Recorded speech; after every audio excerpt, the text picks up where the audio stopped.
Ayan, ibisitahin ko po yung mulberry ko. Ang dami na niyang bunga. Papakita ko po sa inyo.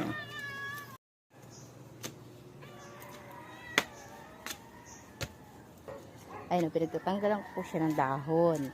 Sanga kasi mataas na. Yung pala magiging resulta, ayan daming bunga.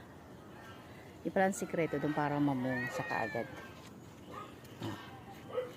Dami nakakatuwa.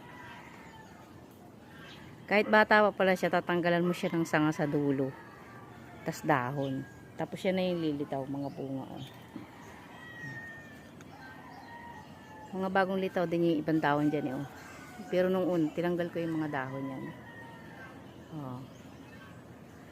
Diba? Yun lang po ang sikreto sa pagtatanim ng mulberry. Kung gusto nyo po magkaroon yan, punta lang po kayo dito. Yung sanga, yun po yung itanim po ninyo. Madali po siyang mamunga. Ayan bunga, mulberry. Ayan po. Kahit yung maliit na sanga, dahil bunga. Ang cute. Diba? Ang dami niyang bunga. Kasi hindi pa siya hinog. Pinagtatanggalan ko po yun ng mga dahon. Katunayan yun mga dahon. Ang dami nakakatawa. Ang dami niyang bunga. Katunayan nga yan, yung tinusok kong ibang sanga, may bunga na. Ito po, katutusok ko lang yan. Yung tinanggalan ko ng sanga.